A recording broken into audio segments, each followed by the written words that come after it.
देखिए, triple P model को हम विस्तार से समझते हैं।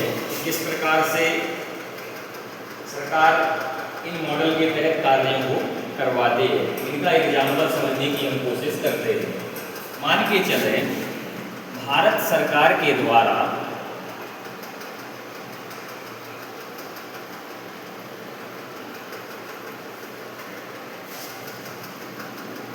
पवई से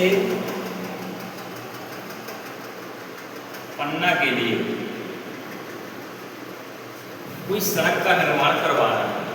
मान के चले हमारे यहाँ पे पवई में किसी दिन कोई बड़ा कार्यक्रम हुआ और विधायक महोदय आ गए। अब विधायक महोदय जब आए तो उन्होंने देखा कि पवई से पन्ना जाने के लिए सड़क अच्छी नहीं है, तो विधायक जी ने क्या कर दिया, ऐलान कर दिया। क्योंकि पहले वो पार्लियामेंट में गए होंगे तो वहाँ सरकार से मंत्रियों से उन्होंने कहा होगा, उसके बाद वहाँ से पास हो गया होगा, फिर ये यहाँ पे आए फिर इसका क्या करेंगे, घोषणाएं करेंगे कि भैया इतने साल के अंतर्गत पवई से पन्ना जो रोड खराब है, अभी 2 लाइन है, इसे 4 लाइन बनाने की हम घोषणा करते हैं। अब जैसे ही सरकार के द्वारा योजना लॉन्च की जाती है तो सरकार को तो ये बनवाना नहीं है, सरकार की निगरानी में होना है।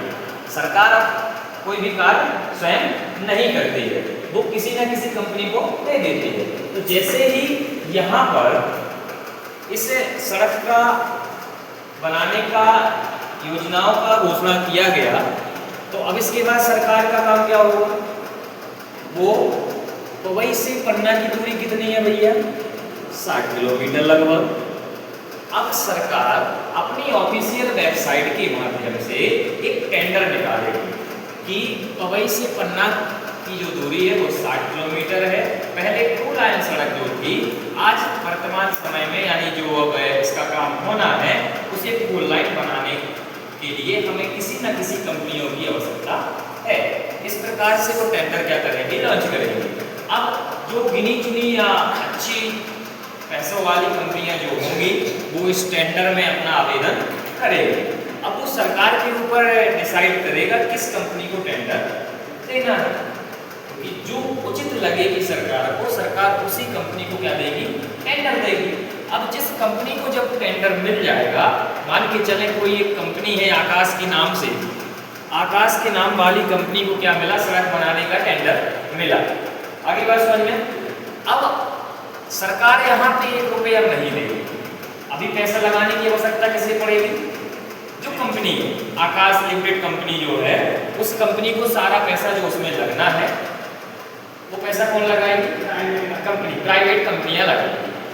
अब सड़क का निर्माण जैसे हो जाएगा, अब सरकार, आपने देखा होगा आज से 10 से 15 साल पहले गिने चुने स्थानों पर टोल प्लाजा मिलते थे, और आज स्थिति ऐसी है, हर 60-65 किलोमीटर में आपको एक टोल प्लाजा मिल जाएगा। टोल प्लाजा टोल टैक्स लगता है जो सड़क पर है ना, जो गए होंगे आप 4 व्हीलर से कहीं जाना तो टोल टैक्स के रूप में आपको पैसे, हाँ पन्ना में अंजलिया के पास है ना, हाँ हर जगह 60-65 किलोमीटर की डिस्टेंस रहती है इसकी, जहाँ पे हर एक प्रत्येक टोल प्लाजा बनाए जाते हैं।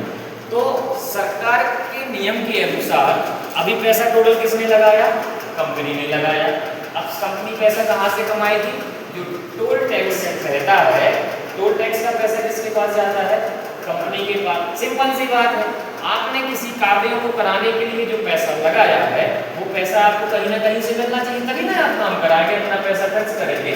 तो ठीक इन मॉडल के तहत, जैसे सड़क की अभी बात हो रही, तो सड़क के रूप में कंपनी को पैसा कहाँ से मिल जाता है, टोल प्लाजा के माध्यम से वो पैसा अपना कवर कर लेती है। तो कहने का तात्पर्य यही है कि ट्रिपल पी मॉडल जो है, इसका तात्पर्य है कि किसी न किसी प्राइवेट कंपनियों और भारत सरकार या राज्य सरकार के साथ मिलकर किसी कार्यों को या योजनाओं को पूरा करना ट्रिपल पी मॉडल के अंतर्गत आता है। आगे बात समझ में, जैसे एग्जाम्पल अभी एक मैंने बताया था, मध्याह्न भोजन वगैरह चलते, छोटे छोटे समूहों को शासकीय योजनाओं का लाभ मिलता है, मध्याह्न भोजन चलाते हैं, खाद्यान्न की दुकान मिल जाती है, बड़ी बड़ी सोसाइटियाँ चलती हैं, तो ये सारी चीज़ें किसके अंतर्गत होती हैं, ट्रिपल पी मॉडल के अंतर्गत होती है। आज भारत में जितने भी निर्माण हो रहे हैं सारे के सारे लगभग 90-95% ट्रिपल पी मॉडल के तहत कार्यों को संपूर्ण कराया जा रहा है। चाहे वो रेलवे की बात हो, चाहे वो हवाई अड्डे की बात हो, है ना। आप कहीं पे भी देखेंगे, चाहे वो चिकित्सा के क्षेत्र में हो, चाहे वो शिक्षा के क्षेत्र में हो, हर जगह सरकार के द्वारा ट्रिपल पी मॉडल का उपयोग किया जाता है। आगे बात सुनने, आज की क्लास करते हैं यहीं पे।